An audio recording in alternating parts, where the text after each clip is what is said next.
And welcome back to another Ram Dragons Art Studio. October 4th, we're doing an Inktober drawing. This is my drawing from yesterday. Something is missing. I don't have a light on.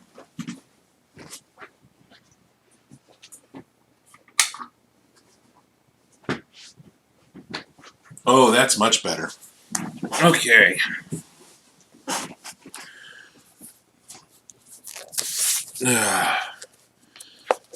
Don't have a proper studio light, but I've got a really good grow light with a nice LED bulb in there. So that is equipment taken care of, and rings are off because we're getting down to business.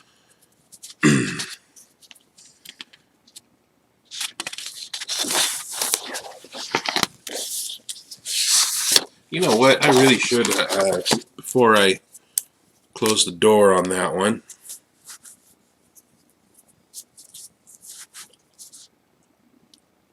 let's get a signature on there.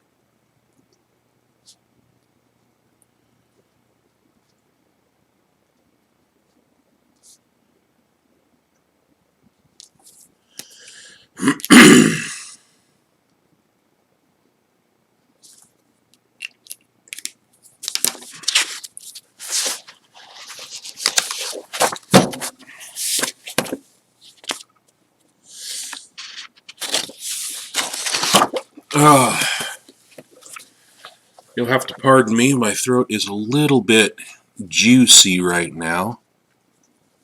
I almost slept in. I just woke up. Sorry, I got my autofocus on. Let me see if I can turn that off real quick. Pardon me. Alright, where's this setting?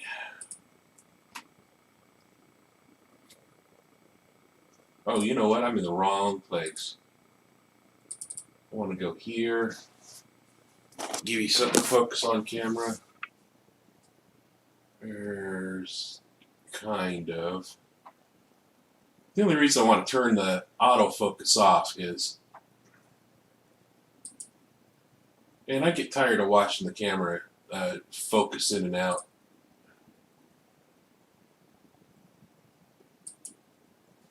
And I'm sure you guys do too.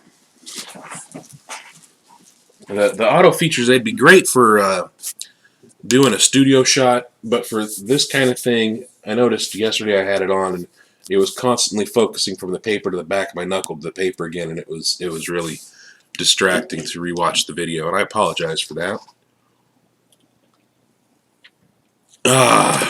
But we'll have it off because that's how I learned how to talk. Let's go with the soft pencil today. I've been using the hard pencil because it makes lighter lines and it's easier to ink over, but you can't see anything I'm doing on the camera, can you? So Inktober 4th. I looked up the Inktober. I wasn't going to do this until next week or probably the week after, but I looked up the Inktober prompts, and today's Inktober prompt is freezing. I'm sorry, it's freeze. So I was trying to think of a good something to do today in the Inktober freeze theme. Well, I was trying to think of anything in a theme today. And like I said, I slept in. I was supposed to be awake hours and hours ago, and just had a really bad night and didn't sleep well. So ended up sleeping in much farther than I expected to.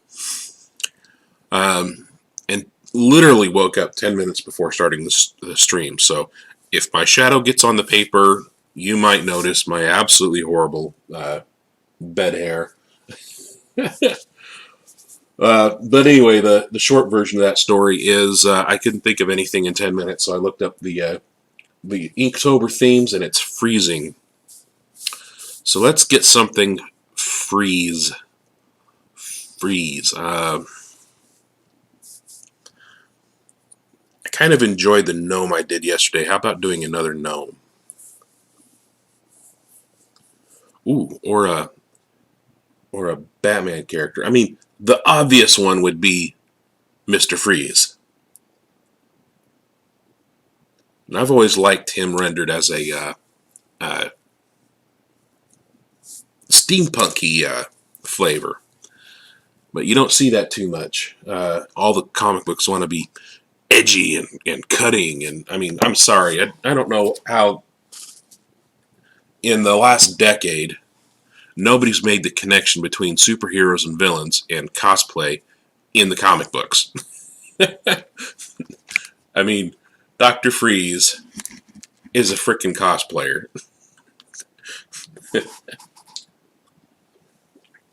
Oh, he's out there every day cosplaying his OC, and also happens to need a medical device to stay alive. Therefore, let's see. I think crystals. I think a nice ice crystal would be in order today.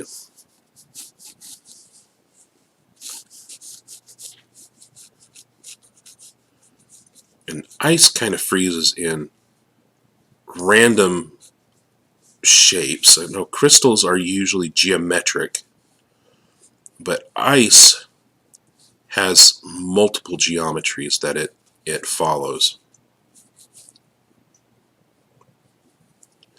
And sometimes no geometry at all. It's really a bizarre crystal structure. And then it in the middle of its geometries, it'll get these nice big striations. Ice crystals are very, very strange beasts. They're tiny. They're always super, super tiny, because when you get large chunks of them together, they stop following any rules that they set up for tiny crystals. Water is the elemental honey badger.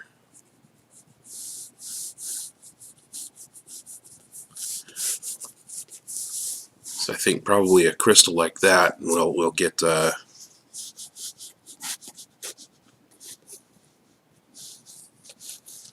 some hanging down from the top.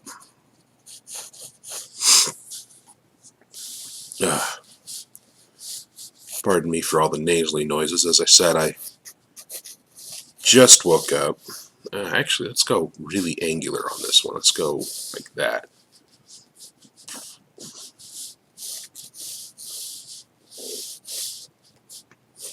So my body processes are still catching up to being awake.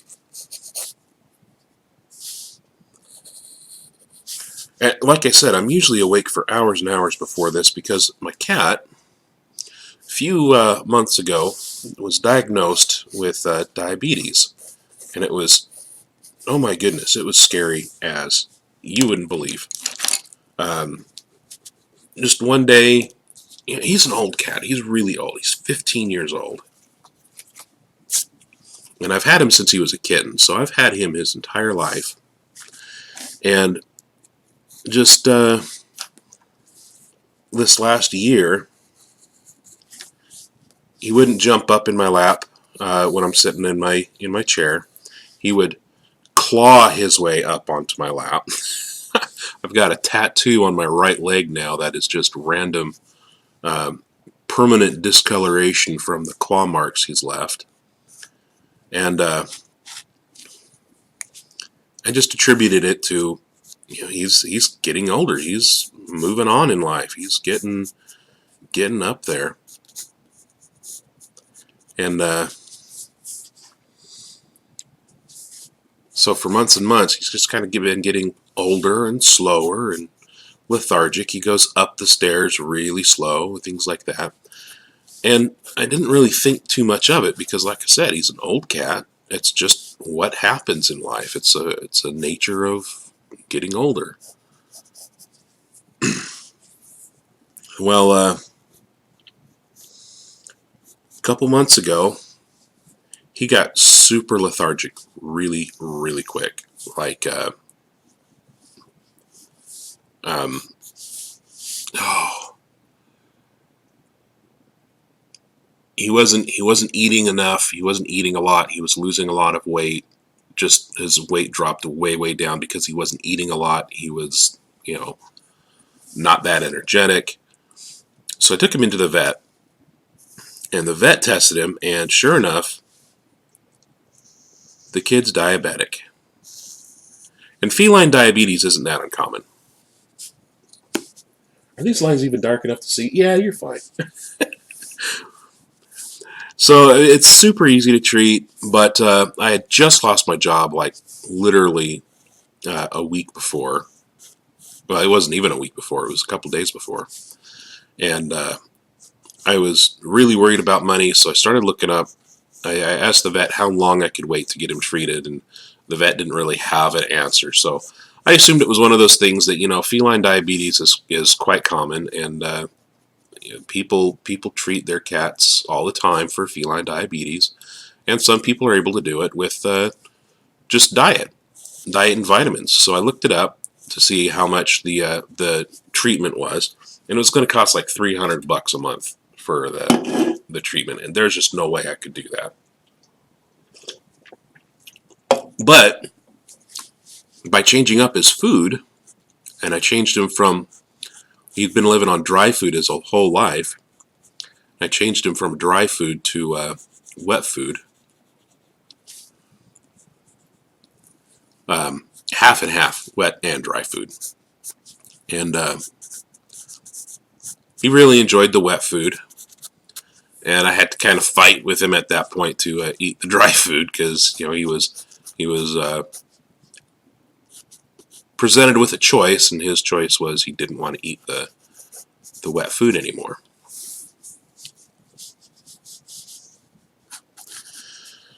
And it was okay for about 2 weeks or so. He got his energy back. He started putting on the weight again, and then after 2 weeks of that, he just absolutely crashed. And like I said, it was super scary. And with a diabetic cat, one of the things you have to do is you have to feed them on a schedule.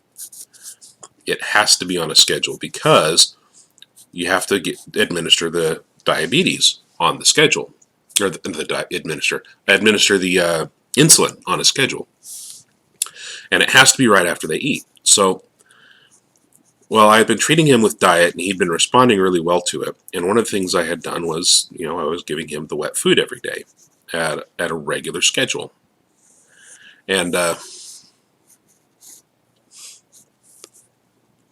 this one day, I got up to feed him, and he didn't come out to his bowl after I opened up the can, and that was really unusual. And then, after not coming out, after hearing the can, I finally saw him limp around the corner real slow. And he came over and he kind of nibbled at the food a little bit. And then he went to go drink some water, and he just head plopped right in his water bowl. So I watched him for a few minutes to see what was going on.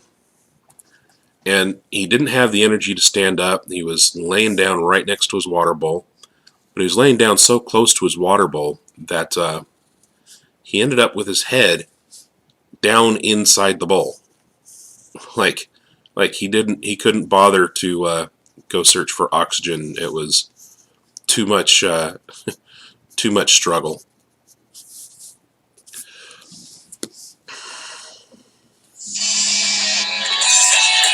I pardon myself. Let's get that on mute.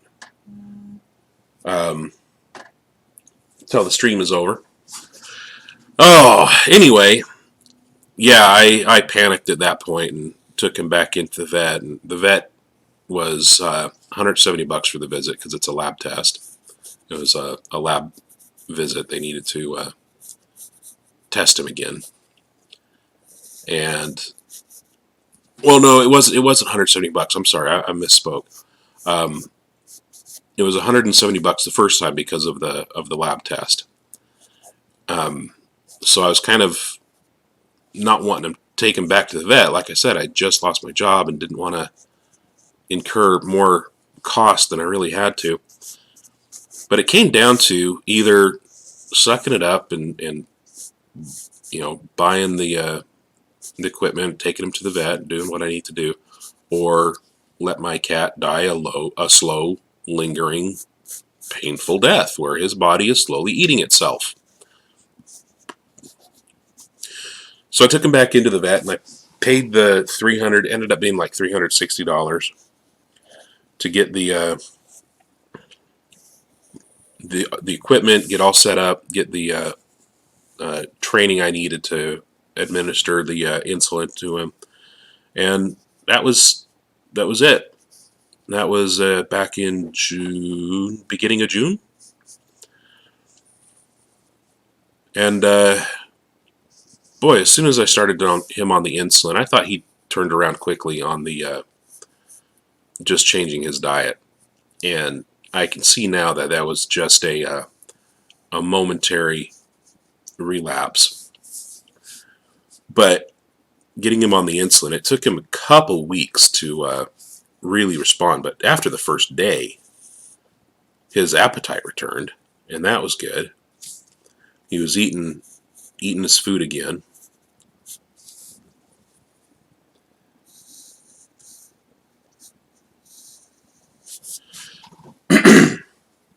And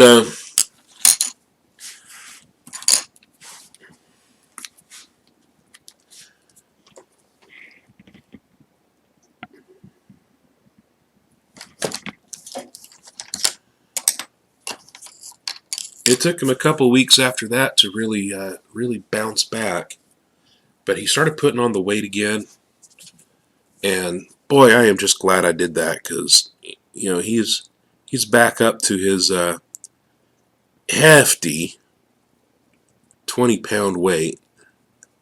He was all the way down to 13 pounds when I took him back to the vet the second time. He was down to nothing. He was super light. He was really easy to pick up because he couldn't fight it anymore.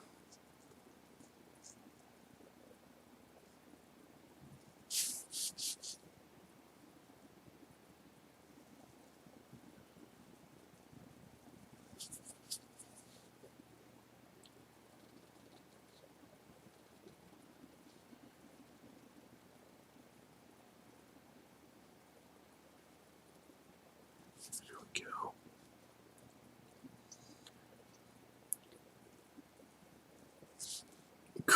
Water crystals always have this internal refractory that sends shadows in weird places.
There we go.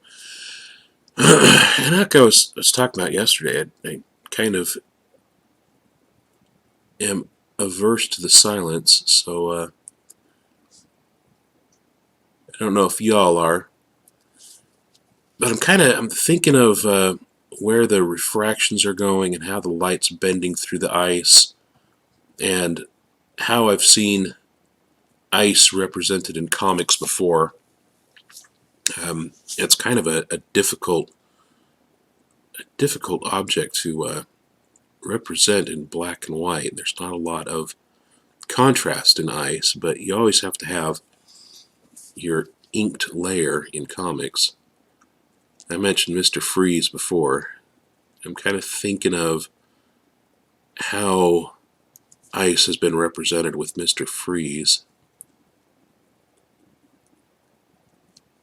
So all of these things are going through my head as I'm trying to process this. And I think the mistake that I just made is outlining these crystals. I think what I should be doing is just filling in the shadows like I did down here, and indicate the edges of different structures just by where the shadows end. So I'm going to continue in that method.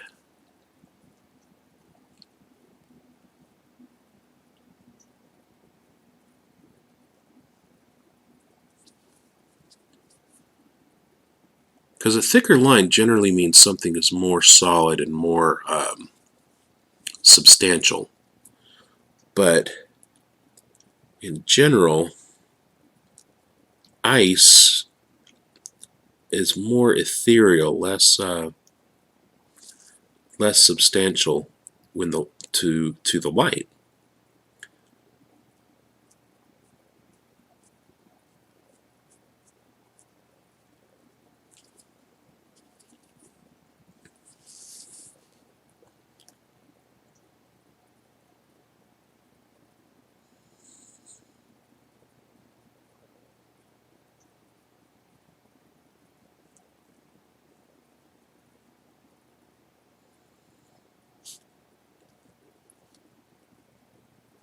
There we go. Yeah, that's looking much better already.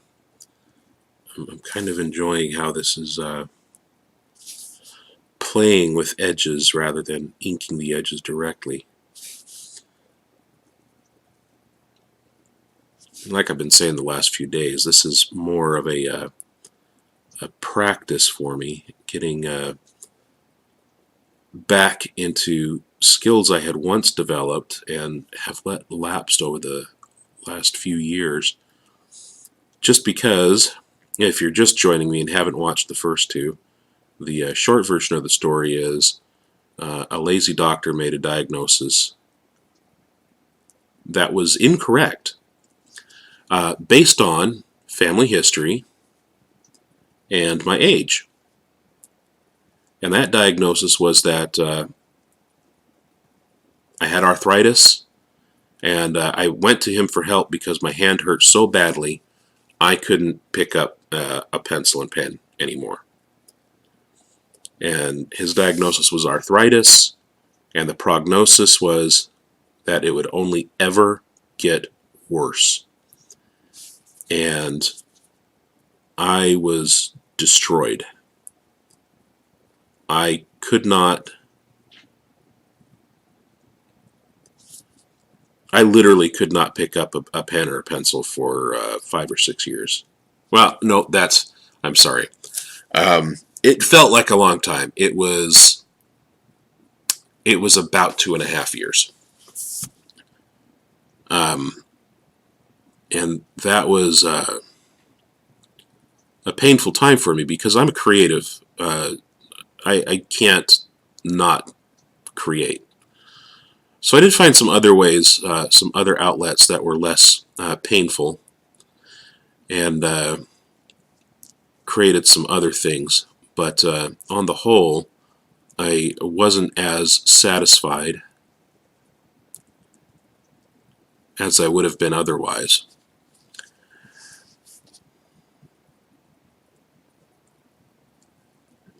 And that's really what kind of spurred on getting a second diagnosis, which, I'm kind of an idiot, so it took me a while to realize I could do that.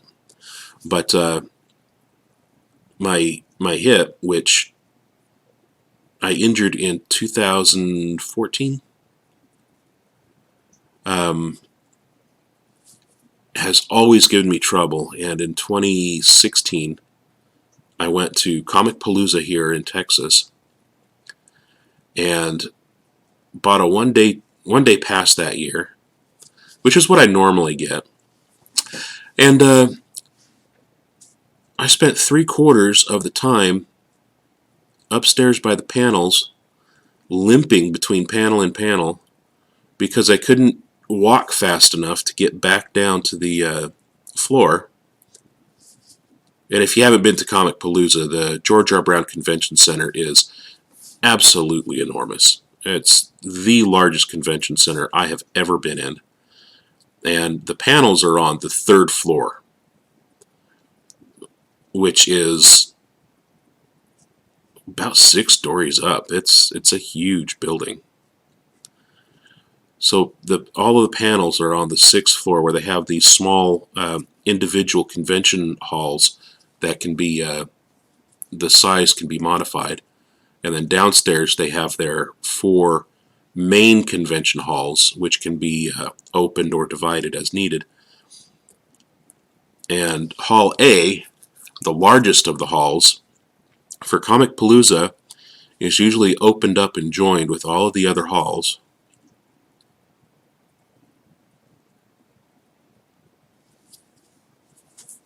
And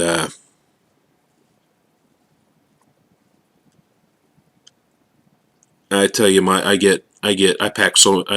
hatch so many Pokemons whenever I go. So anyway, I couldn't walk between the panels fast enough. I couldn't get downstairs to the convention hall fast enough because my hip is locked up, and it was so painful. So I felt like I really kind of wasted my money that year. I couldn't do anything about it.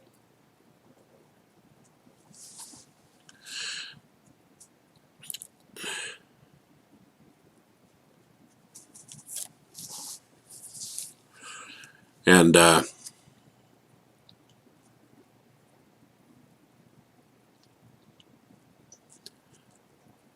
couple years later, I had just started a job, an installation job. I do IT, and I've done IT for years and years.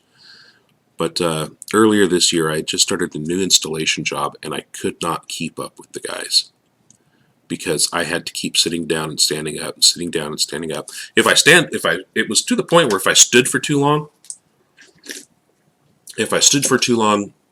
I couldn't walk. My hip would just start aching, this dull ache, until it finally turned into a sharp pain. And I'd have to sit down, and if I sat for too long, same thing would happen. It would turn into a dull pain, and eventually I'd have to stand back up again. Well, when you're on an installation job, you kind of have to stand up. You have to be on your feet because you have to move around. And my need to sit down every 15 minutes was kind of a deal breaker for my employer. I mean, it was in the application. Do you need accommodation to stand and do your job? And I had checked no, because I've never considered myself as needing accommodation. Well, I needed accommodation, and it wasn't a matter of pride. It was simply a matter of how I identified myself. I didn't believe I was in need of any special sort of accommodation. But I absolutely was. So I ended up going to a chiropractor because I needed to have that job. And boy, in 2 weeks he had my hip sorted out. And like I said, I had gone to that family doctor, and the family doctor had diagnosed it as arthritis. And I say he was lazy, And I absolutely stand by that because he had that diagnosis in hand before I walked in the door. And he spent $700 of my money taking x-rays to prove to me his diagnosis, which I'm not a radiologist. I can't read an x-ray. And he's sitting there showing me an x-ray saying, see right here, there's arthritis right there. And all right, fine. You could tell me it's a gerbil and I'd have to believe you. I'm not a doctor. And that was when I kind of got disillusioned with the guy, and I didn't want to go back to that family doctor for any further need. So I went and I sought out a chiropractor. And like I said, that chiropractor had my hip sorted out in a couple of weeks. Like the first day, man, I could walk again. It was incredible. I could go up and down the stairs at my house without wincing, without having to take a break halfway up. And just because of the pain. Well, it lasted for about 2 days.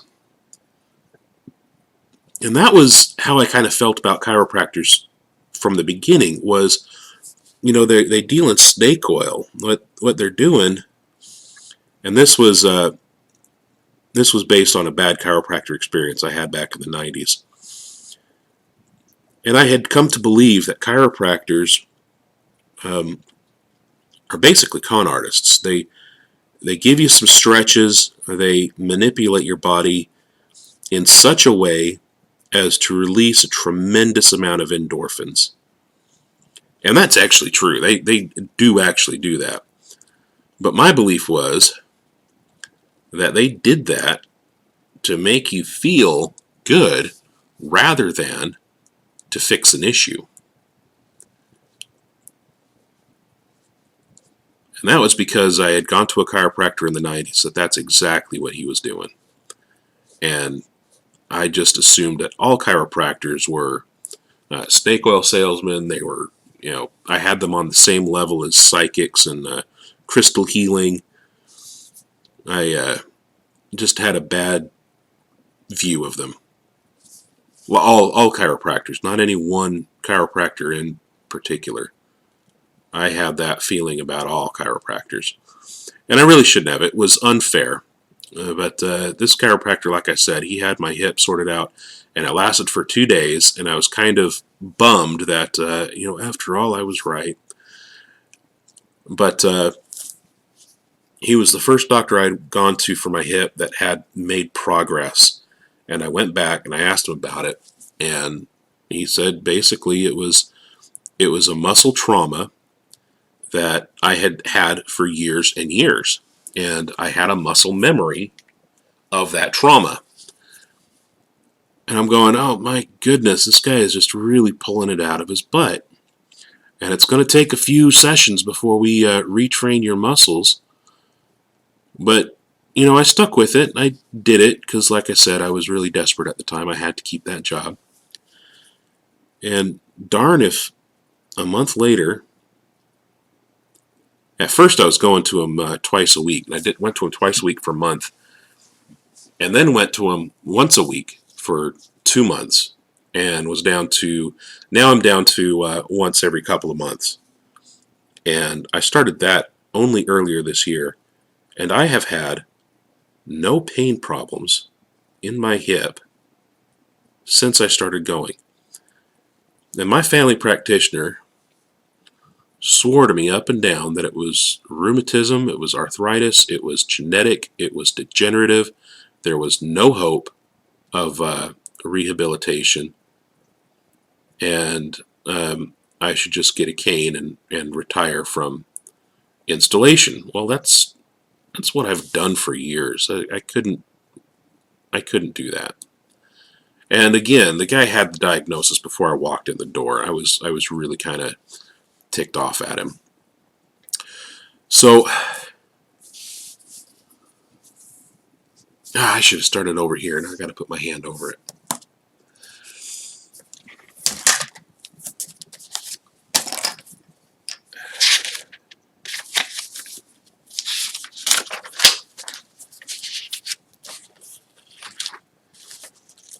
So yeah, oh, this one is actually a lot fuller than I thought.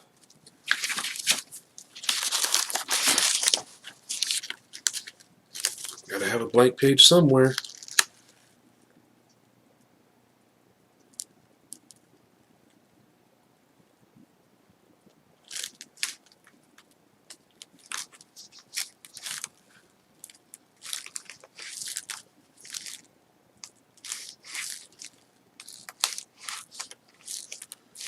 Boy, I should pull this out more often. I've got stuff in here from, there's a sketch I drew of a cosplay that somebody showed up in at a convention.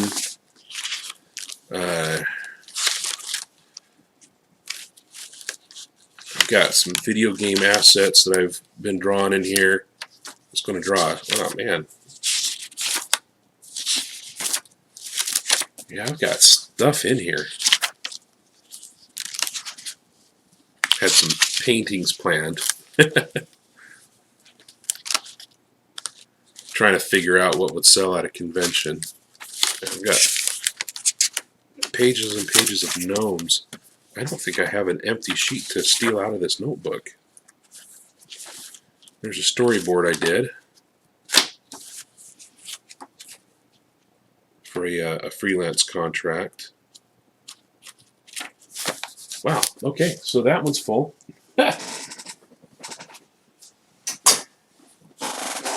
So what do I use? I can use this. And generally you don't have to worry about this for ink, but it's good habit to try to cover the parts of the drawing you finished rather than rubbing your hand across it. Even though ink dries and shouldn't smear, you can still smear it. So I'm thinking, I haven't really been paying attention to the back of these crystals, and they're clear, so I want to have kind of a plate back here that this line that resembles the back of the crystal. And that's going to be kind of where I stop some shadows. And that's what I was doing over here. I kind of eyeballed it for these a little bit. You can see it really good on this one. And it looks good. I like how that turned out because of it.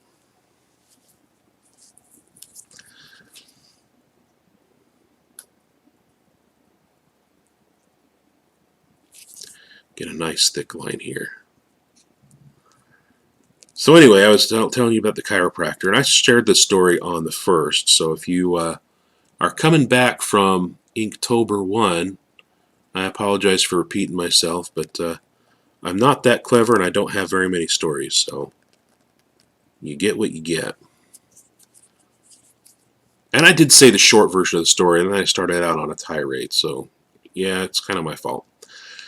But anyway, the short version of the story is I went to get my hip fixed. The guy was able to fix my hip, but it wasn't a single process. It was a long process. And it took me a couple of weeks before I realized I should ask this guy about my hand. So I thought I was having carpal tunnel symptoms, and when I went to the family practitioner, he told me it was degenerative arthritis and I should give up anything that requires me to grab and hold anything with my right hand.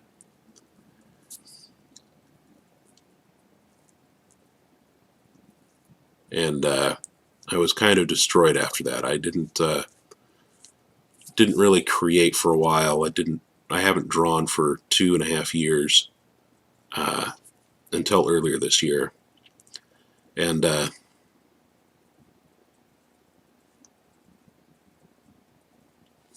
asked him about my hand, and he said it was kind of the same thing. My forearm was full of microtraumas. My forearm and whatever this muscle's called right here. And I can feel it building up right now. I'm poking it, and I can feel that pain right there. So I need to get that stretched back out again. But yeah, he said it was microtraumas from dealing with jobs that required me to move heavy objects, which installation requires me to move heavy objects. And I had spent a few years working on a work team that was upgrading the Sonic menus for some Sonics around here. And I was at it in Amarillo for 2 months doing that, and I did it all over Houston. I probably helped upgrade 60 stores.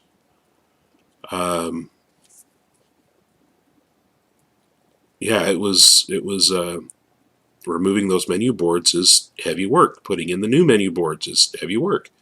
You have to sit there and pick up the menu board in one hand while bolting it in with the other.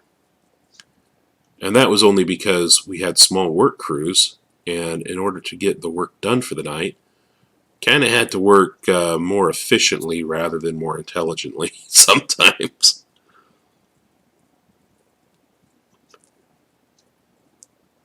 So I would have my younger guys doing things that they could do, and since I was the only guy on the work team who could hold the menu board in one hand and screw it in with the other, that was the job I gave myself.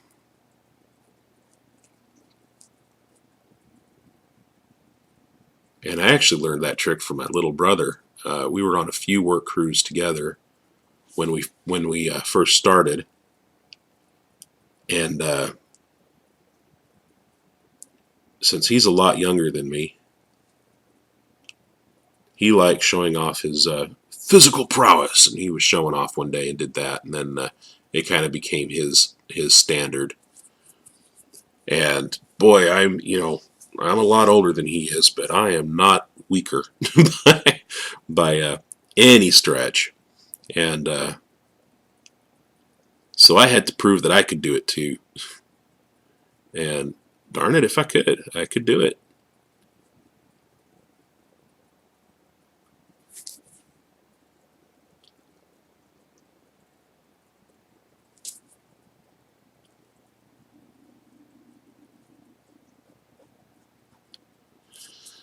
So, and I say that not to say that I'm a super strong beast and uh,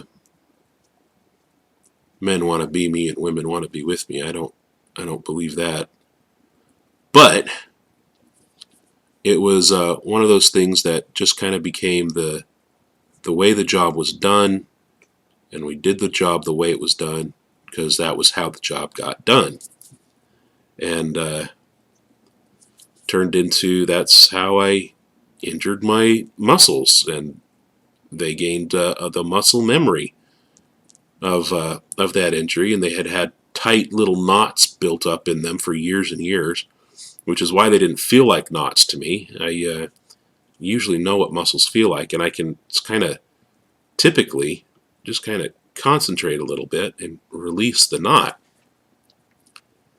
And I could not do that because I didn't recognize that it was a knot. Once he pointed it out, I still couldn't do it.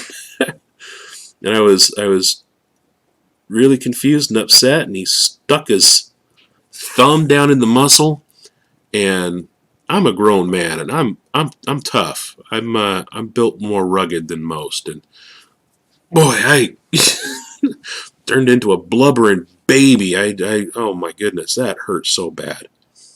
But it worked. He did that twice and got that muscle sorted out, and I could grab things again, and it was wonderful. So I started drawing back in February again, but I had lost my habits, and that's kind of where I'm at right now. I'm wanting to build these habits back up.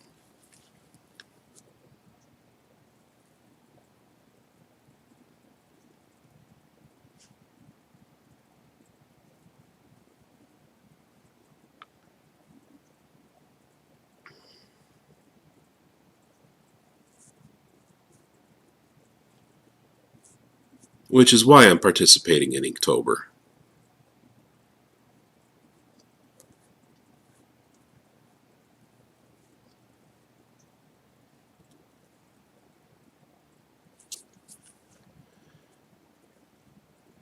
Some of the habits that I'm concentrating on are I need to include backgrounds on my paintings, my drawings.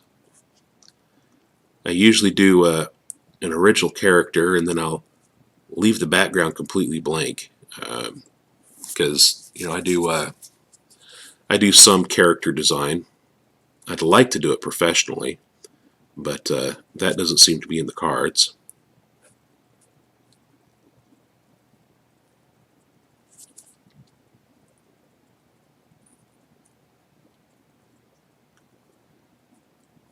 But with character design, you don't usually worry about the backgrounds. You can, some character designers, some of the fantastic ones that I've come across, will do that. They'll make these wonderful character designs in an environment, in context, and they're absolutely wonderful.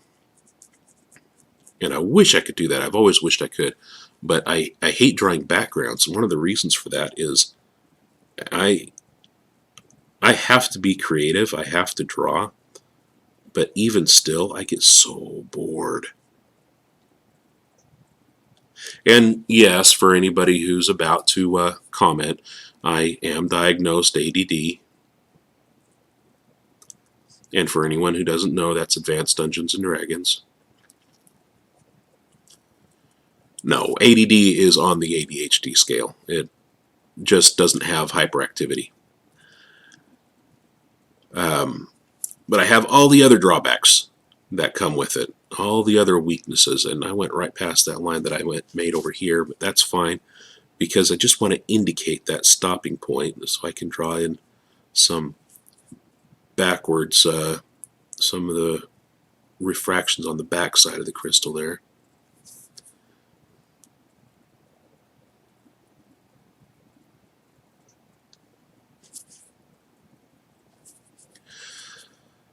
And some right there. So yeah, it's a struggle. It is what it is, and it's always been that. That's how I've always been. I'm just now discovering that, man, I could have made college so much easier for myself,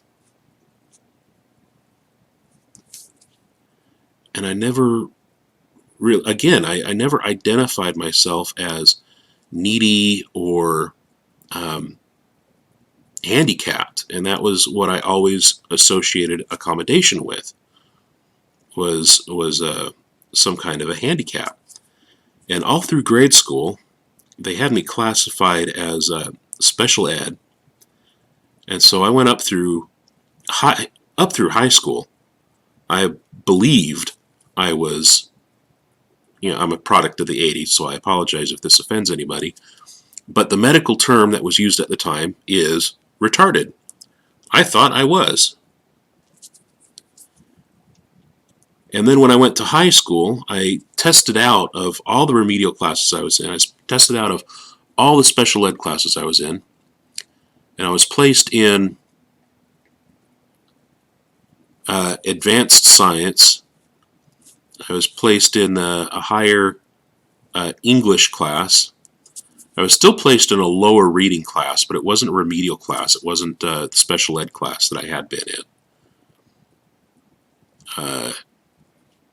I had tested into just all of the classes that I tested into. I tested into the highest versions of those classes that I'd ever been in. And science particularly, I was in the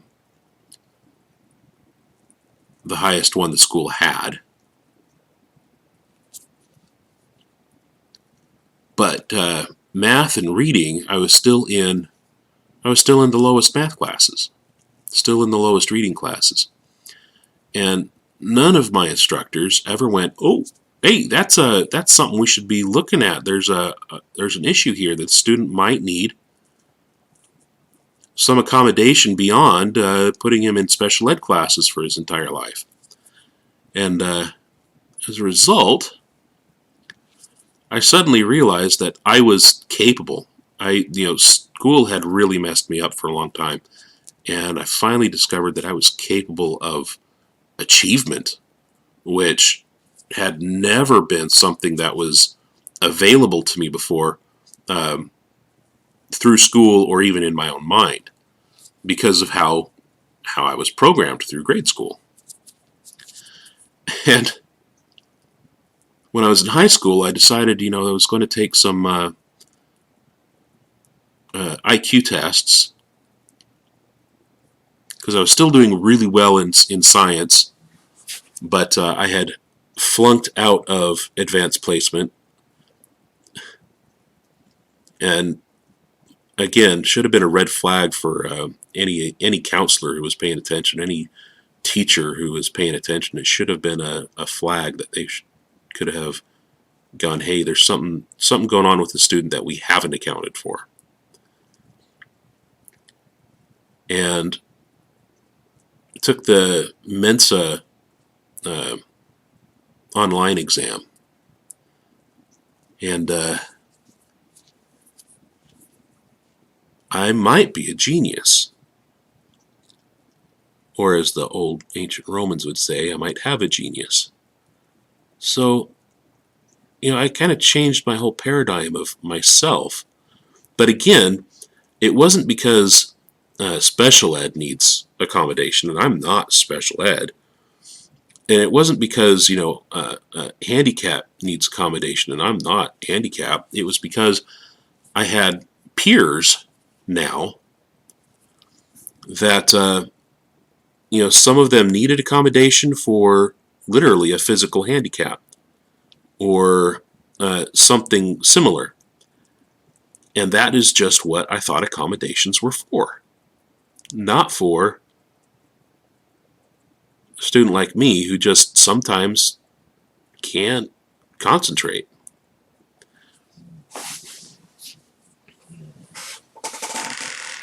How's that looking on camera? I'm liking that one a lot better than the first one I did.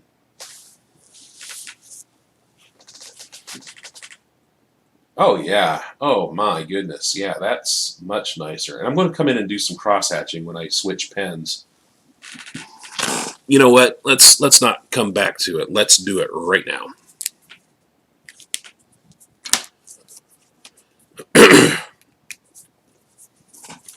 But anyway, I was saying I knew I was... what's going on here? I knew I had concentration deficiencies. I had been diagnosed as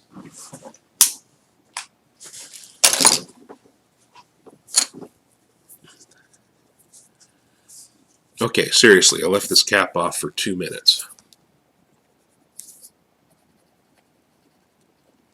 There we go. I had been diagnosed with ADD as a child. I had been re-diagnosed as an adult. I was on Adderall at the time, and I needed it. I had to have it. I could not function as a student without it when I was in college. And that was, in my mind, that was accommodation. I thought I was taking care of what I needed to have. But turns out wasn't anywhere near what I needed to have. And I'm only discovering this now. I wish I knew this 10 or 20 years ago.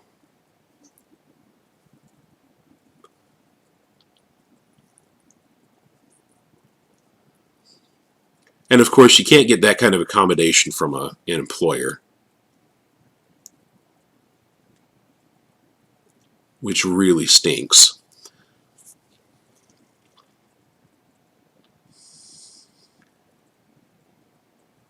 I mean, most employers are willing to give accommodation for physical deficiencies or sometimes they can accommodate certain mental deficiencies in employees, but they don't really make any space to accommodate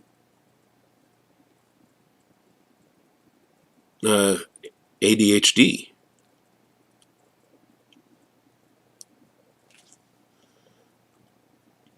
And I'm waiting results on a test right now. It was suggested by a professional that I get tested for autism spectrum.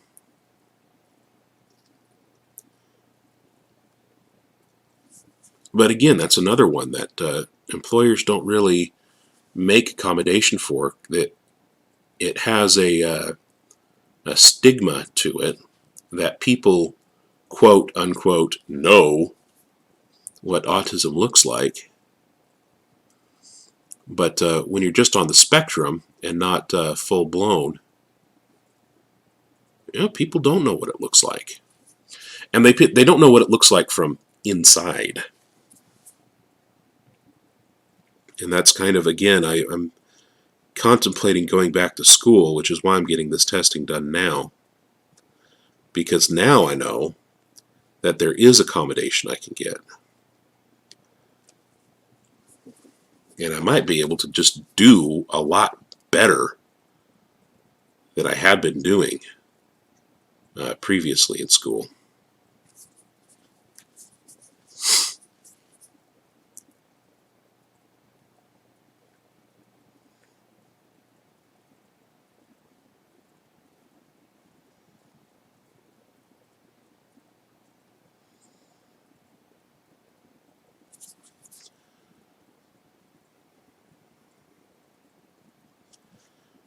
It's kind of painful to look back and see that, when I'm applying for work and they're asking for um, my transcripts and my GPA, I've got to sit there and say, my GPA was 2.7.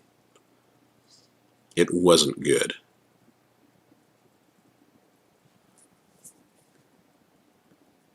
And rather than understanding that it was, it's a learning difference. It's not because I was lazy. It's not because I was stupid.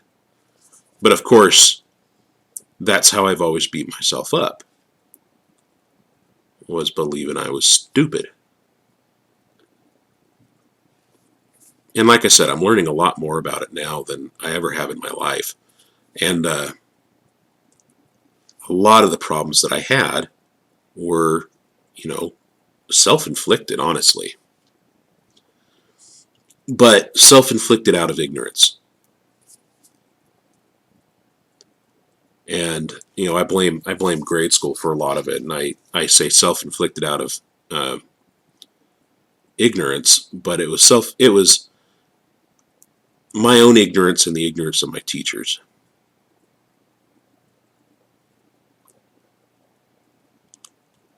There we go. Going on to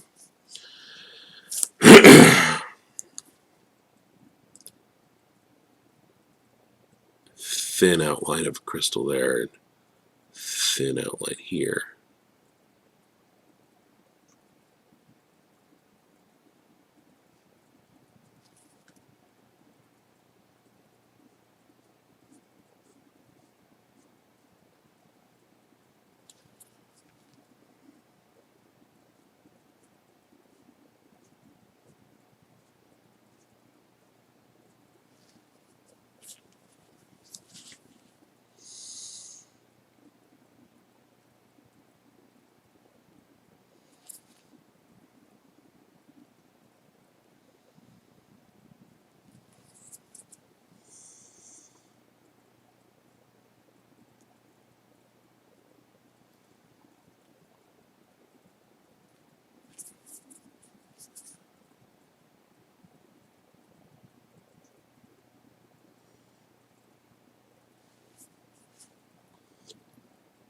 This one kind of ended up right at the corner, so it's not reading well.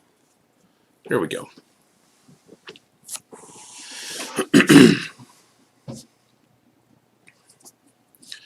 I need something in here, something a little more, just to indicate a flat face.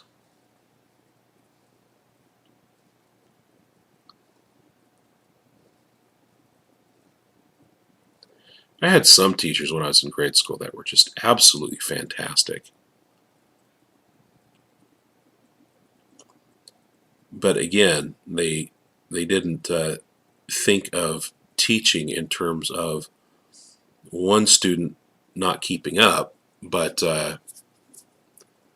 one student not paying attention. And the only times I didn't have trouble with teachers were when they didn't try to keep the whole class on the same page. And boy, that will get a public school teacher in trouble faster than anything else. When they try to let the student achieve on their own level, because that's not the curriculum. I had a great math teacher in the 5th grade who, that was the first time in my life that I could actually keep up with the material. And again, I'm learning about a learning difference that I have, dyscalculia. That is like dyslexia, but for math. And some of the things that it affects is your ability to, for rote memorization. So, multiplication tables, nope. I can remember some of them, but I remember the ones that have a trick to them because I can refigure it out every time. If there's a trick to it, then I can figure it out in my head really quickly.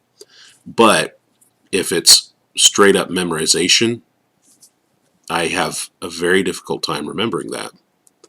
So I don't even try to tackle multiplication problems if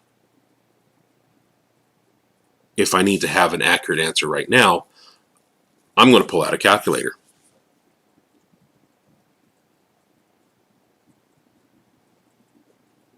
And I took an online university prep course trying to prepare myself to get back into school. And the very first rule of the very first math class, and this is most basic algebra, was no calculators. And I basically called up the instructor, because like I said, now I know about accommodation.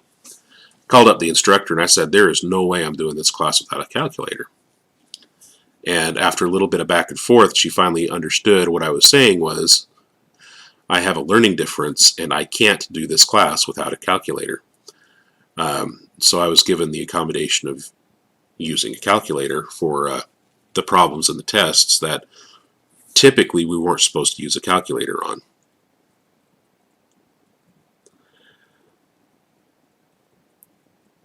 So there y'all go. There's a success story, an educational success story. We don't get too many of those.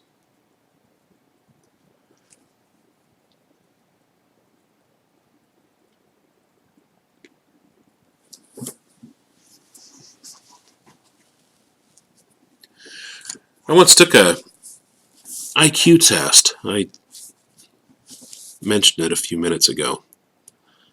That suggested it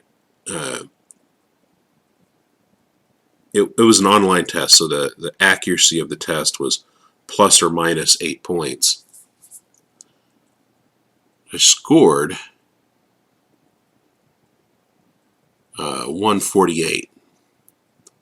And 148 is borderline. It is the lowest score of what's considered genius. But like I said, it's plus or minus 8. So down to 140 or up to 156. 156 is considered really good genius level. Not record breaking, obviously, but pretty smart guy.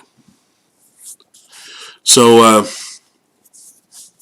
I was talking to one of my bosses that I had a couple years ago, and we were pretty good friends outside of the office. We were just kind of hanging out and being friends. And I mentioned that to him, like, yeah, you know, I've got a possible IQ of 158.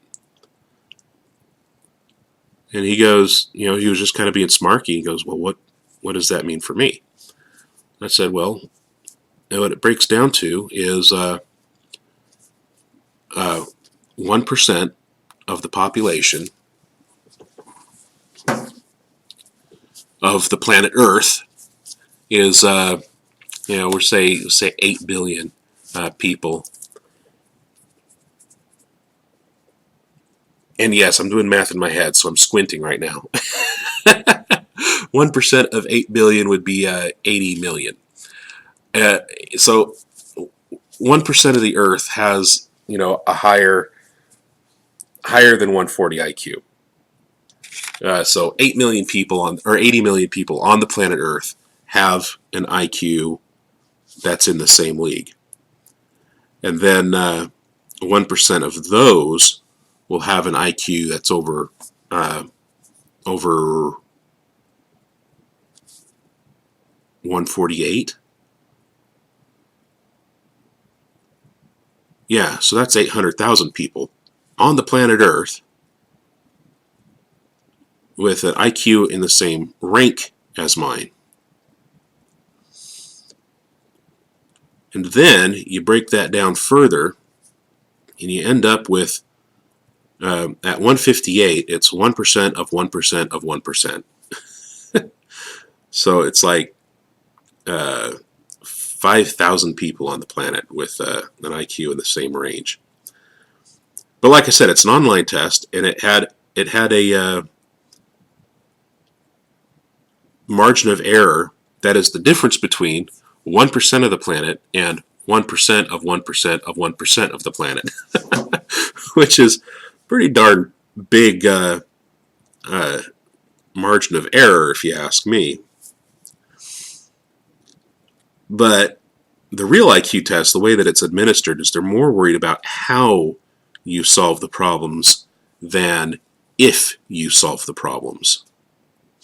So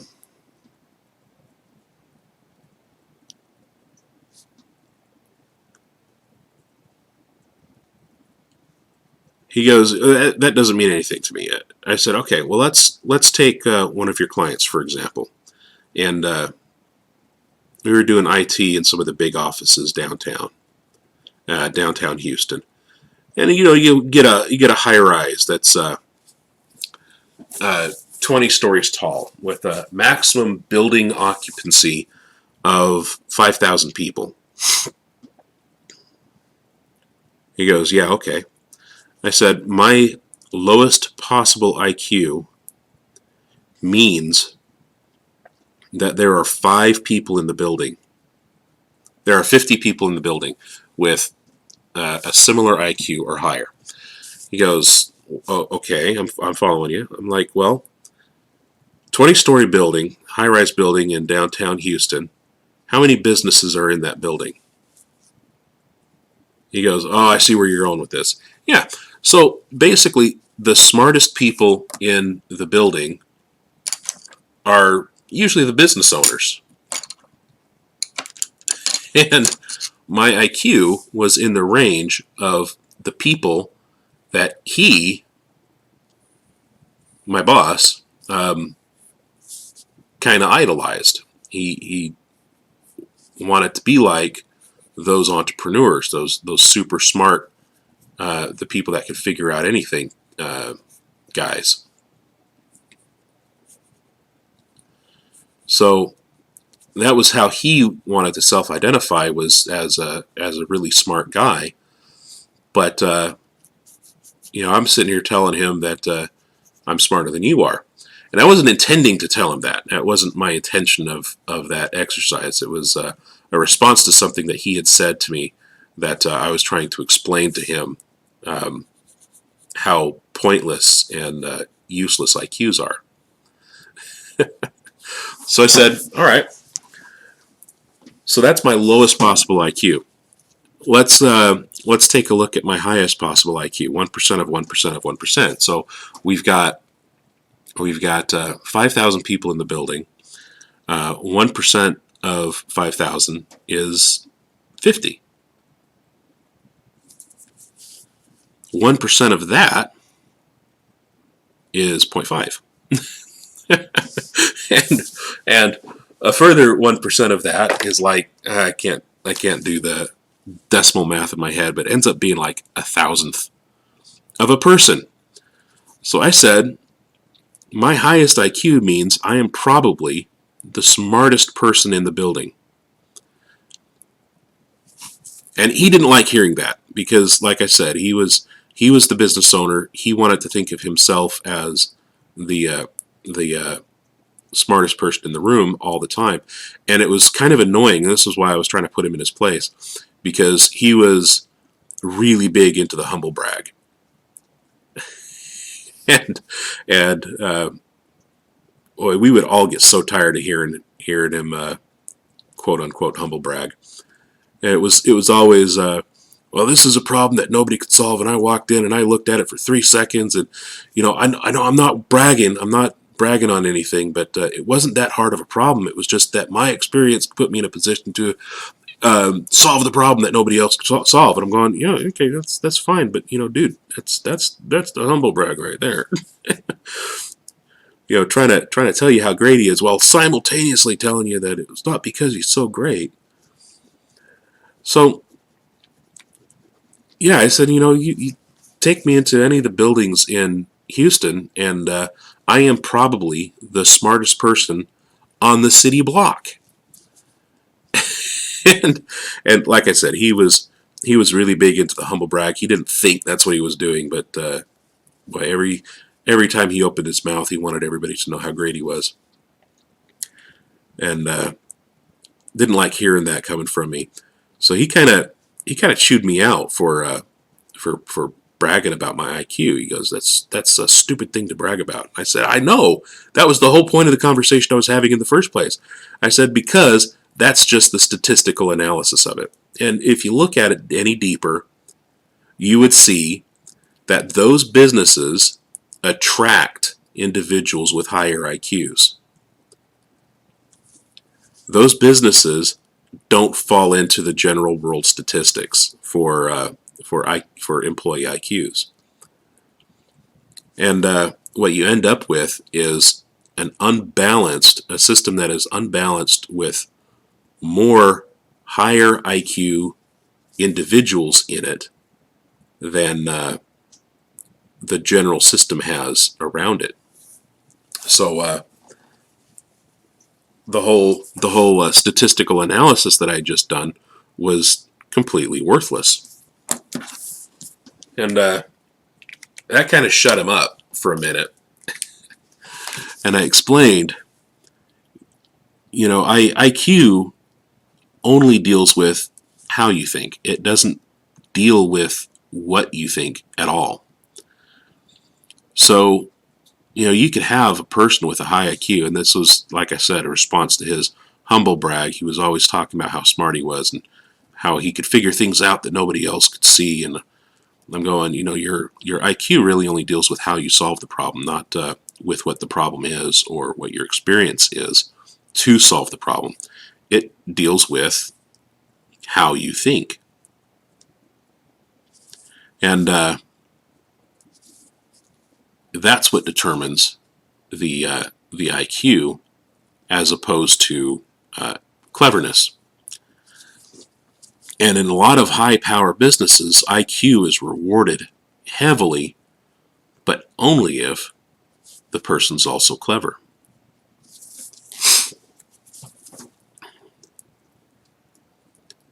And once we got past that, I was able to shut him up enough that he could listen to what the point was. And the point was, I don't even remember what the point was. I was just trying to get him to shut up with the humble brag all the time.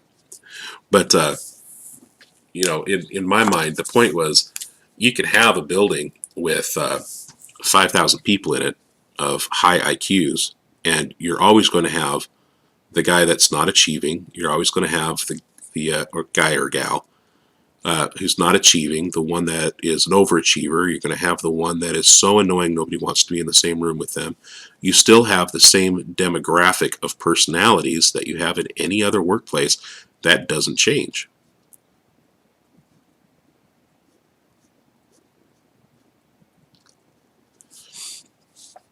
And regardless of how high my personal IQ might be, and this is my philosophy on the whole thing, no matter how high my personal IQ might be, it's kind of a worthless measuring stick when you're trying to determine capacity for achievement.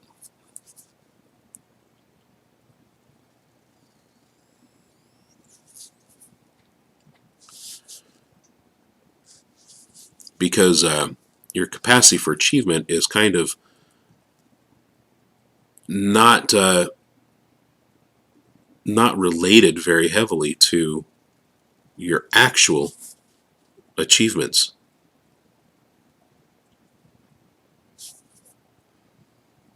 The only thing that can determine your true achievement level are, in fact, your true achievements. What you've actually done.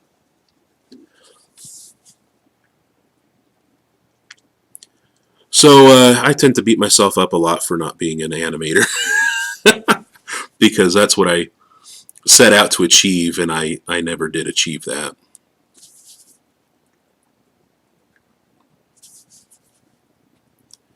And like I said at the beginning, it's only just now becoming apparent to me that a lot of that has to do with my learning differences that I've been aware of for most of my life, but have never really pursued an understanding of what that means for me.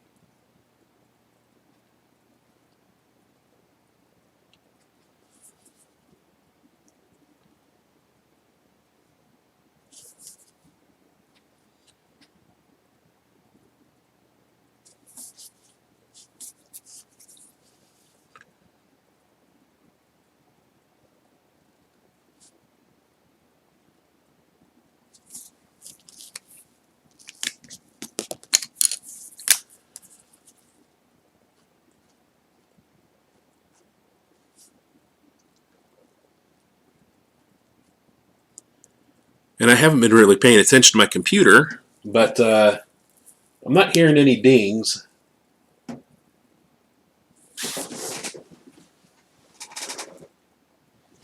Yeah, I'm still alone in the chat room. It's only the 4th day I've done this, so and I'm not, anybody notable, so I don't have any illusions based on that. I'm just the ultimate goal here, in my mind, is right now I'm unemployed, and I just want to be able to have some artwork out that I can add to my portfolio. And these little drawings are great exercises.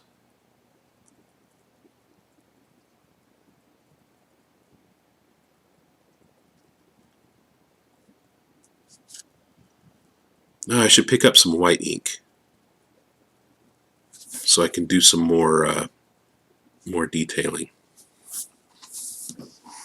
I'm not even watching my time right now. Let's see, what do we got?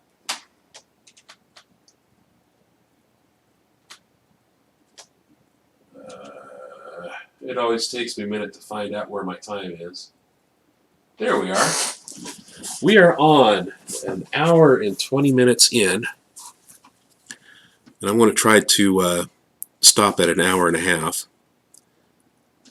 But yeah, this is intricate reflection and refraction work, and it's kind of a little bit past my comfort level. But that's the goal of drawing, of arting, is always be past your comfort level. If you're not threatening failure, if you're not in danger of failing, you're not learning anything new.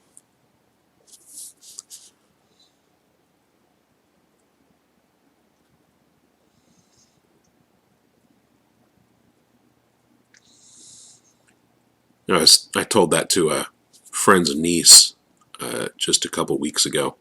She has always been one of those high achievers, advanced placement, everything in school, everything she touches turns to gold, and tried her hand at art, and got some really, really good early accolades from her teachers and her peers. And so she entered a contest and didn't even place in the contest. But there were a lot of really good other artists there in that contest. And she didn't understand that just because she tries, I mean, she's in high school. She didn't quite comprehend that because she tries, she's not always going to succeed. Because her experience has always been she tries something and succeeds at it. And man, I could not imagine a life more boring than than always being 100% successful at everything you try. Oh my goodness, could you think of it? Could you comprehend it? That's sad. I would be so bored really quickly of that. I wouldn't, if it was a video game. Let's think of it like a video game. If I was playing a video game that I beat on the first run through and never failed a level, I'd never pick up that video game again. There would be no point to it.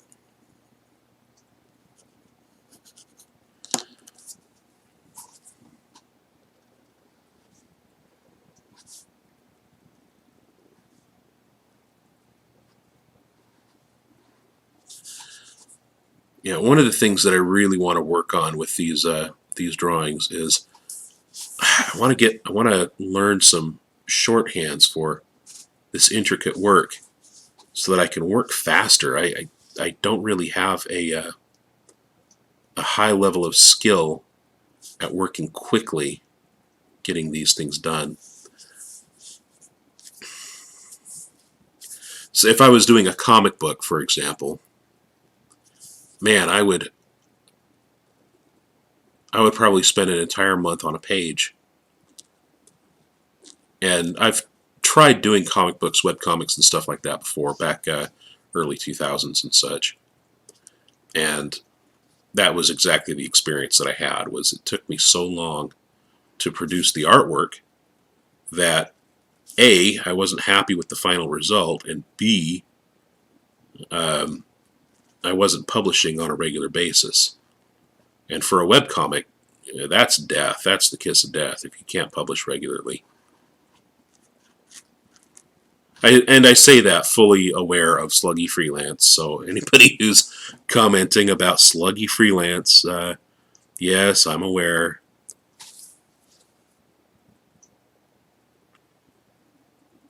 But I'm also aware that I follow Schlock Mercenary, and I have followed Schlock Mercenary for years, since the early 2000s.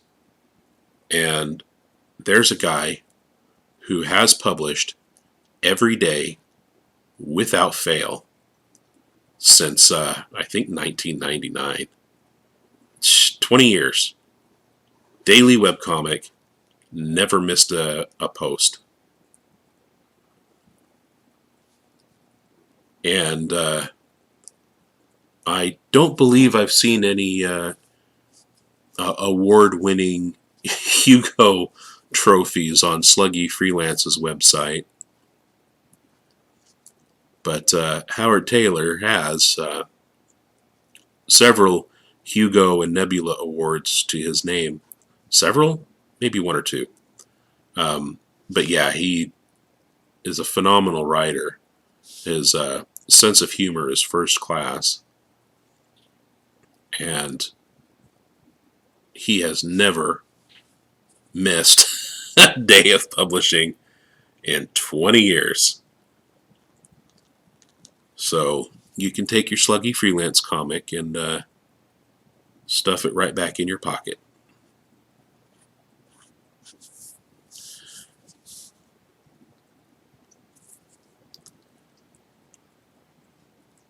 And I don't say that because I don't like Sluggy Freelance. I do like Sluggy Freelance. I follow it irregularly, and one of the reasons I follow it irregularly is because he posts so irregularly. It's not one that you can follow on a daily basis, because he might not be posting for 6 months. He might not be posting this week. You never really know.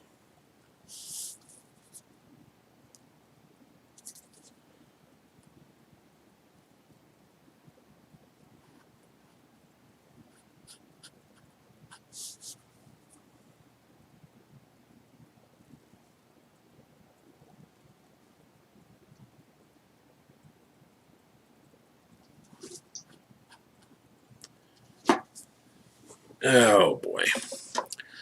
So where are we going on time? I said I was going to stop at hour and a half. Oh, I don't think I'm anywhere near a stopping point.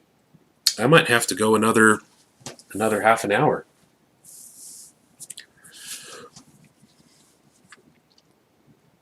But that's okay. I haven't had anybody join me in my Twitch chat, and the longer I'm on, the more likely it is that some poor sap will go, what's this? And click on it. And then they'll be trapped.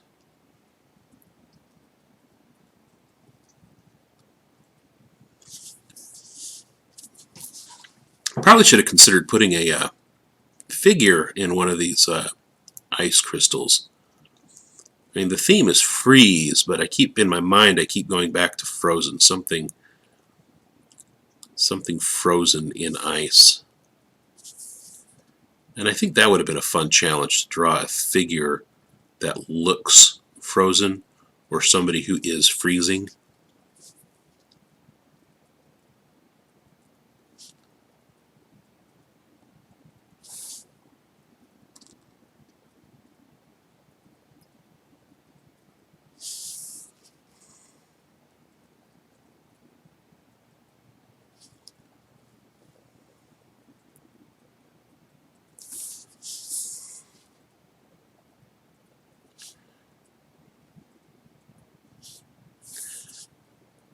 And I haven't laid down a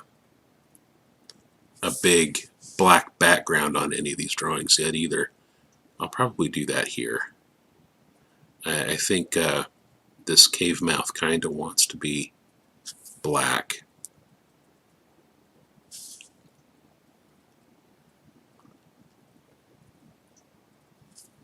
That was almost a disaster.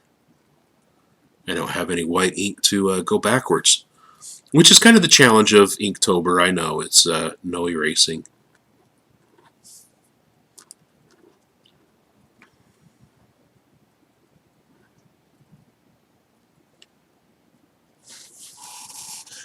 Yeah, these ice crystals need to have a dark background. They don't stand out otherwise.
And I should look into some music, something that I can play on Twitch without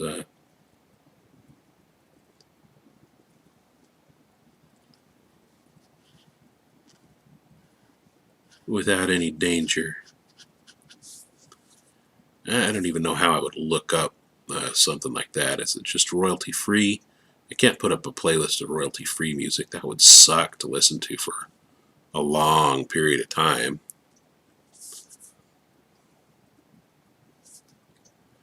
And I watch other Twitch channels, and some of them have music. I just don't know where they're getting it. Like, they have real music on there. And I don't know what the legal concerns are. I haven't really looked into it. I kind of, on October 1st, I decided I was going to do Inktober. I wasn't really thinking of it before October 1st. I had been considering it for the last few years, but it wasn't really something that I thought, I should do this on Twitch. Until I just woke up on the 1st. I'm like, you know what? I want to do this on Twitch. I want to do this in front of the whole world. And having that regular schedule is going to be what really motivates me to actually do it every day. And sure enough, here we are 4 days in, and I'm doing it every day.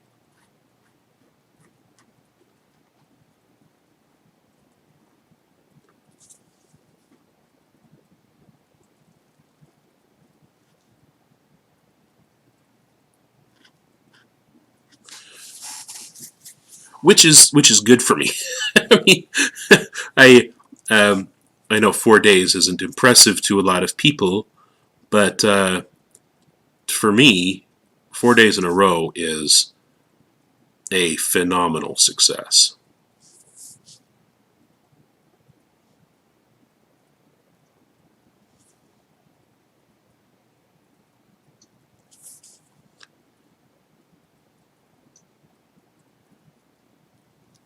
And I think what I want to work on for this month moving forward, I might do more ink drawings like this. I think my zombie gnome might be a good shirt design. I don't really have a following to justify putting a shirt up for sale, but if anybody asks about it, it's definitely something I'm willing to do.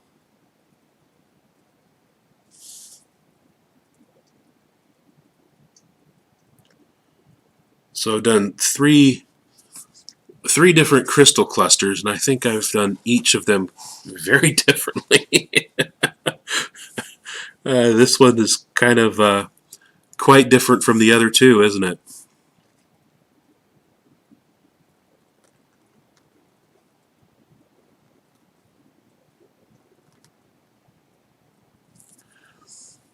I think with ice, one of the ways that ice looks more icy is if you have a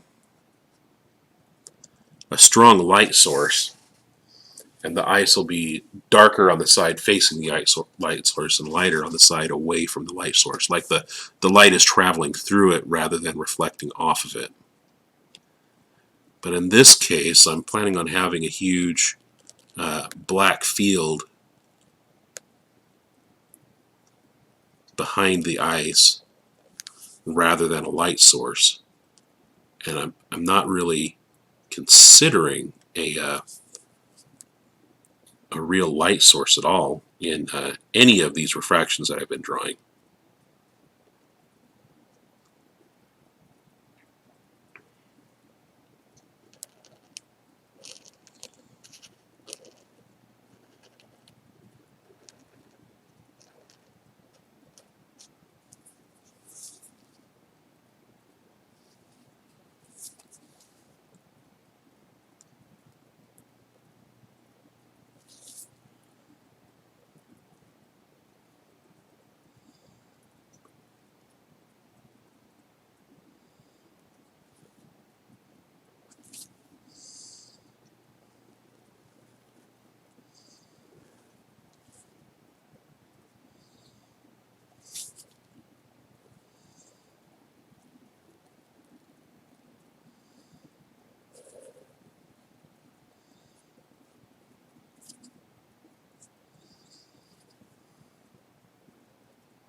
There we go. So we'll, I'm piddling around on the background, and I need to be concentrating on getting this ice shard finished.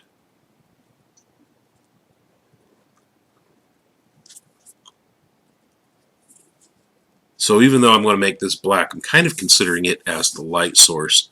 So I want to be lighter over here and go just really super dark on the back side of this this particular shard. Other way around, darker on the front, lighter on the back, but stronger contrast on the back too.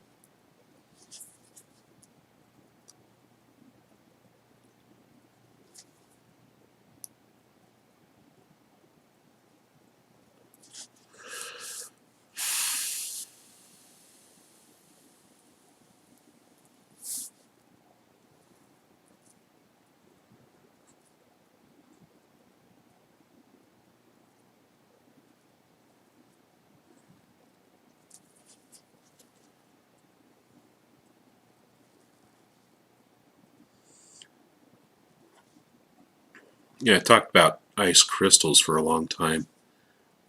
And ice, large bodies of ice doesn't really freeze as crystals. They freeze in groups of crystals. Because water wants to be a crystal, but it wants to be about, a million different crystals. And so you end up with, even on flat faces of frozen ice sheets, this kind of flowy, wavy surface. And if you've never checked out Ice Age, the Ice Age movies really started out with a good understanding of rendering ice and then got better. And if you want to do a good study of what ice looks like for an artist's understanding of ice, those Ice Age movies are a great place to start.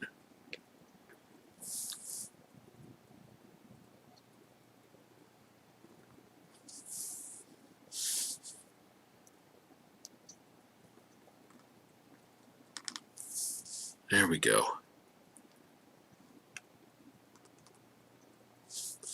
Yesterday I said art college wasn't worth it, and everything that I learned in art college I could have learned as a collateral result of being an artist and having gone to it from the business side of it.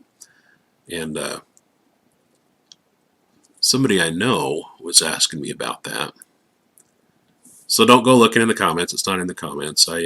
Unfortunately, most of my followers right now are people that I know personally. I've got a couple of them who aren't people that I know personally. But for the most part, a lot of them are just the people that I'm dealing with on a daily basis. And yes, you can translate that to family members and friends. That's who they are. But I'm still starting out. I'm still fresh. I'm still getting my feet under me as far as doing this as a business. But anyway, they asked me about that because their kid is considering art school. And I kind of reiterated the advice I got from my mentor. Business school will give you much better traction for a future than art school will. And the reason for that is, and I reiterated my collateral philosophy, just doing art and being around people who are doing art will give you the same level of experience and exposure and training as art school will. And that is absolutely true to a degree. Now, there is a point at which you do need to have an art school to really learn from. And like a California Institute of Art is a great example. I mean, there's a school, there is a reason why Disney and Pixar and a lot of the big animation studios, whose names I totally know and haven't slipped my mind right now, I'm just not going to name them, hire graduates from the California Institute of Art, or the California Art Institute. I can't remember how it's named. But yeah, there's a big reason why those students are sought after and hired. And it's because the curriculum of that school very closely follows the industry. And one of the reasons it so closely follows the industry is because the people who are leading the industry are graduates of that school. And they're very highly involved in developing new curriculums for the school. So the students who go to that school have very good, not just life experience, but work experience when they graduate. They have the experience of, very practically having worked with the studios involved, because those are the studios that help develop the curriculum. Whereas, getting that school confused with the art institutes, the school, the chain school that goes across the country, kind of capitalizing on the name recognition of the California Art Institute, or Institute of Art, I can't remember, or even the Chicago Institute of Art. There's another one that is a phenomenal art school that is not related to the EDMC product, the chain school, which is the one that I went to. And like I said, with very few exceptions, like those two schools particularly, you can get that same training just hanging around artists and asking questions and being accessible. A lot of artists want to learn from other artists. If you're doing something that another artist feels they can incorporate or capitalize on or use in their own way, they will absolutely want to be your friend and learn from you. And you get into these skill trading situations very easily. And again, going back to my mentor, when I left my mentor, he was packing up his studio to move across the country to work with another airbrush artist. And my mentor was very well known as an airbrush artist at the time, and was doing very well in his field. But he painted with, he airbrushed using opaque and transparent colors, and his technique was one of layering transparent colors on top of each other. And the other artist, this other very well-known airbrush artist, who was probably slightly more well-known than my mentor at the time, his technique was using all opaque colors. Now, when you layer colors in airbrushing, you lay down opaque and transparent colors in completely different ways, because they mix differently. With transparent colors, they mix on the canvas, but they don't just mix. If you put down a red and a yellow, you're not necessarily going to get orange. You're going to get an orange, but you'll get a different orange than you will get if you lay down a yellow and then a red. I mean, in fact, if you lay down with transparent colors in airbrush, if you lay down a yellow field and then put red over it, you end up with a field that looks more red than just putting down the red on the white. So not even an orange at all. So they got together. They were going to collab with each other. They were going to learn each other's techniques and expand their skills. And that's a very common practice in artistic communities. And if you want to learn that kind of art, I mean, artists still take on apprentices all the time. That's what I was doing with my mentor. I was his apprentice. And I was able to interact with a lot of other artists, and it was a social experience that I wish I had as an adult. I didn't really, I've never been very particularly skilled at social. Social is not one of my primary skills.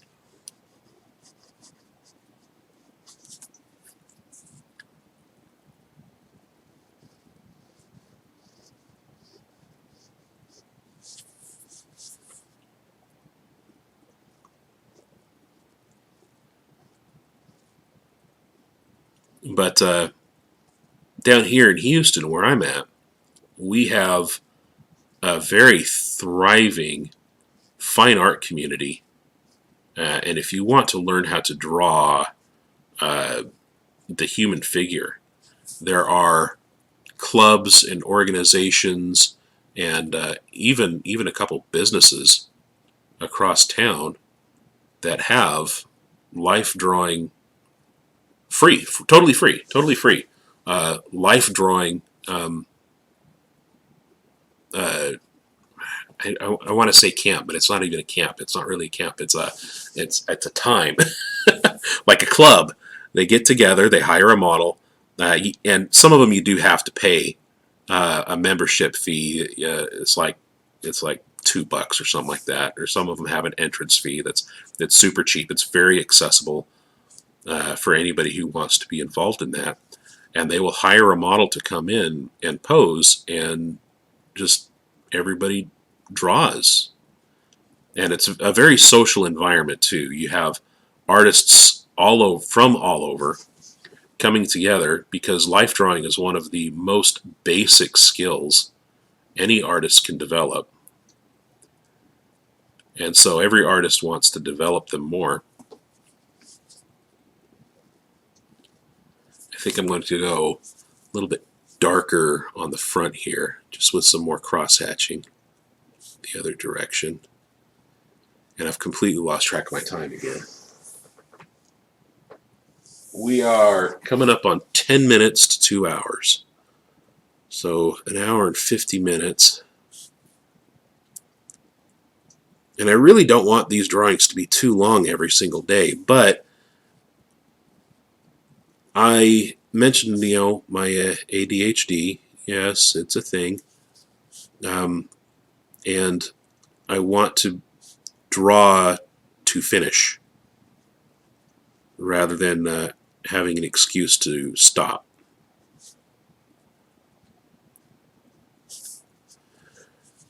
But I think I'm nearing a place where I would be comfortable calling it quits on this one.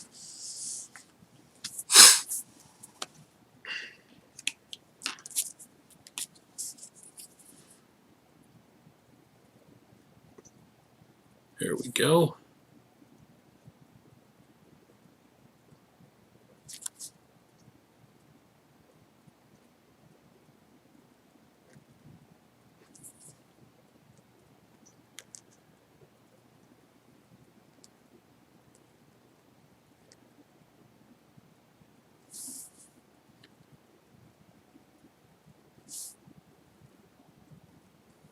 And we'll just lay in some dark fields here really quick. In fact, you know what? I'm going to take just a moment. I'm going to step away, and I'm going to find the marker that I have that is even better.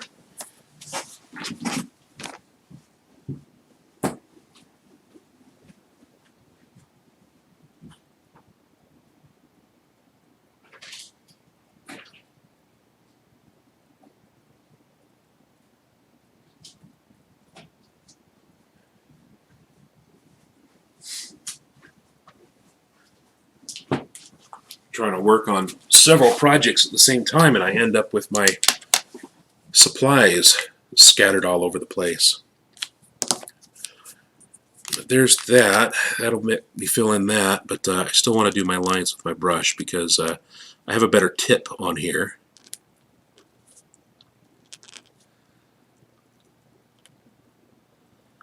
And I can control things like this gap. I can't believe I just, without thinking, tried to switch hands.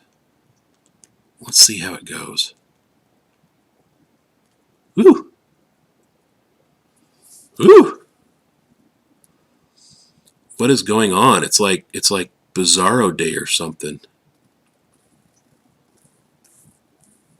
No way, I can't do that. God, what just happened? I'm switching back before the world implodes.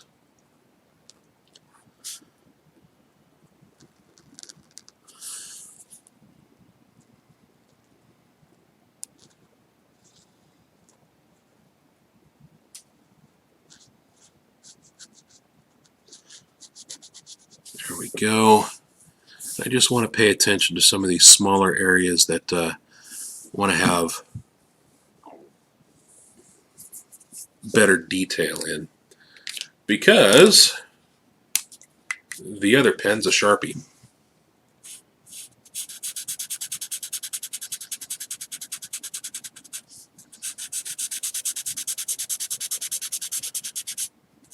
Looks like my Sharpie is a little bit of a blacker black. How does it show up on camera? As a more blue-black. All right, well.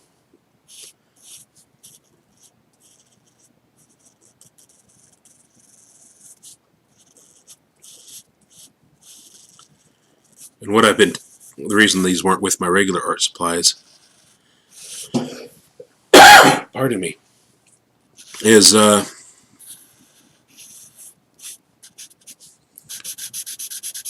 been working on some lawn ornaments. Last year while I was unemployed, I started making these Christmas gnomes, little lawn ornaments. And I had a lot of fun making them. They're just cut out plywood that I paint a face on and make it vaguely gnome shaped.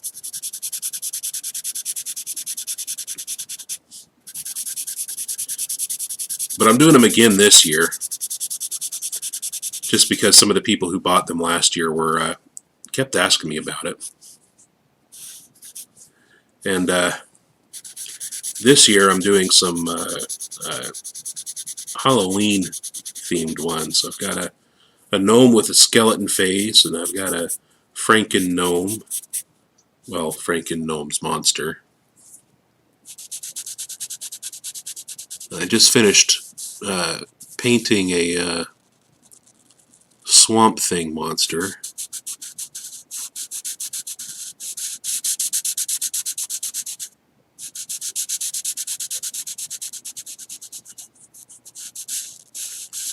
Or perhaps maybe a gnome from the Black Lagoon.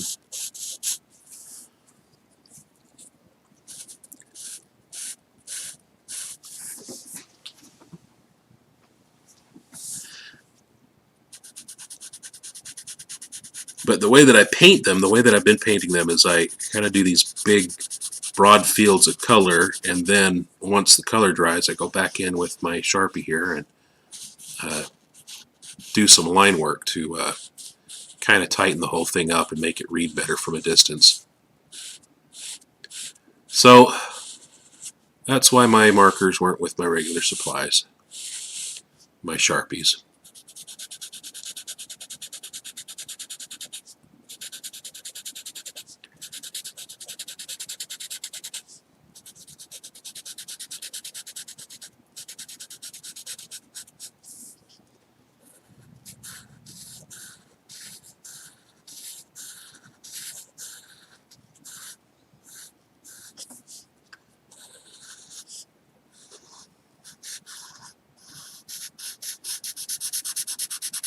I think later on in the month I'm going to start working on some more personal projects for Inktober.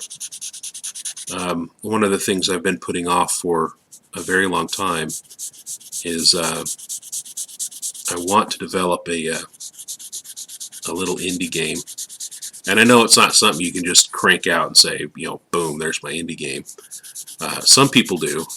I've seen some mobile games absolutely blow up on the mobile platforms that were like, you know, a couple weeks in development. But you know, some of the more indie games that I like to play are usually one developer games, and they take a couple years to crank out and complete.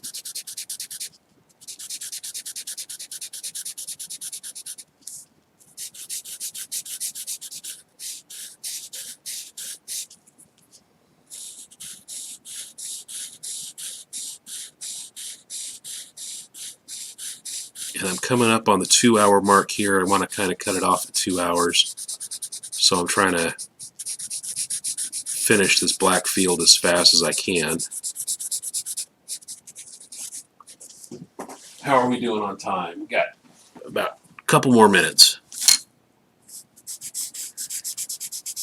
So Yeah, I don't know if I can do this in a minute and a half. Oh, that looks horrible. I'm going all over like a grade schooler. Let's try to fix that up.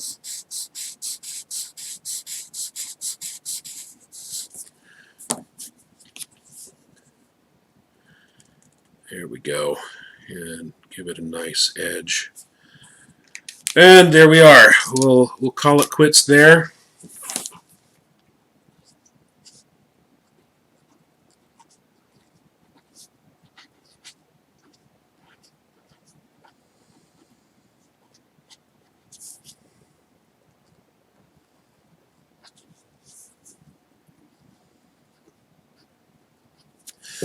There we go. We'll call that done. That's a freeze themed ink drawing for, I'm sorry I was off camera there, for the 4th of October. Thank you all for joining me. I'll have this edited and put up on YouTube here, hopefully within the next 2 hours. It takes a little while to process. But I will see you all then. Thank you for joining me again.